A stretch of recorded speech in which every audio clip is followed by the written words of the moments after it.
नमस्कार दोस्तों।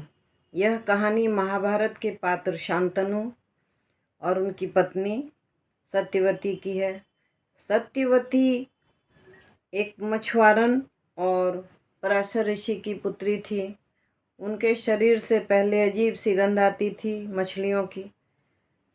तब पराशर मुनि ने उस गंध को बदलकर कमल के गंध में बदल दिया और उनका नाम योजन गंधा रख दिया, क्योंकि उनकी खुशबू योजन तक जाती थी, कई कोस तक जाती थी।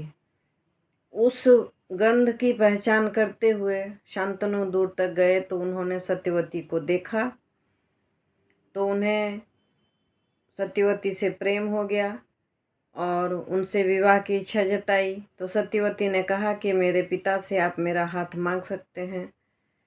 जब मछुआरे के पास शांतनु गए तो उसने कहा कि आपके और सत्यवती की जो संतान होगी वही आपके राज्य का उत्तराधिकारी बनेगा। ये शर्त अगर आपको मंजूर है तो आप सत्यवती से विवाह कर सकते हैं, अन्यथा जाएं।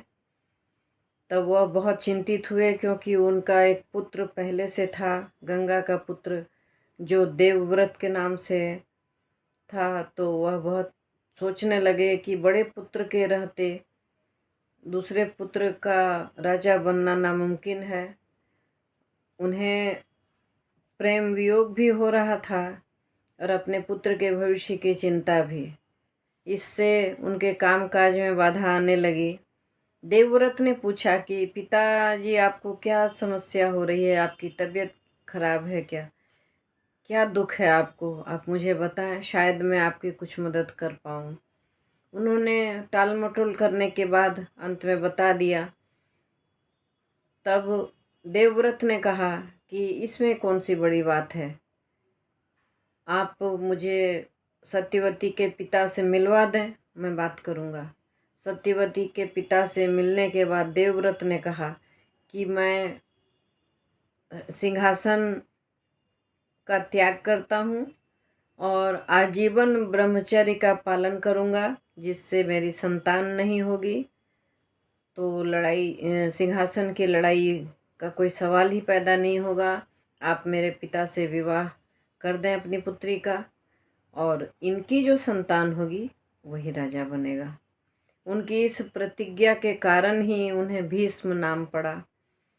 राजा शांतनु बहुत खुश हुए और उन्होंने देवव्रत को आशीर्वाद दिया कि उनकी मृत्यु का कारक कोई नहीं होगा, बल्कि वह स्वयं होंगे। इच्छा मृत्यु का वरदान दिया उन्हें, और फिर सत्यवती के साथ राजकाज चलाने लगे।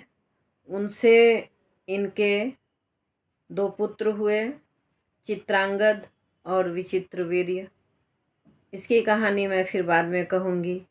अभी ये कहानी आपको कैसी लगी? अच्छी लगी तो लाइक ज़रूर करना, शेयर करना, चैनल में नए हैं तो सब्सक्राइब करना, एक बेल बटन आता है उसे हिट अवश्य करना। Thanks for watching.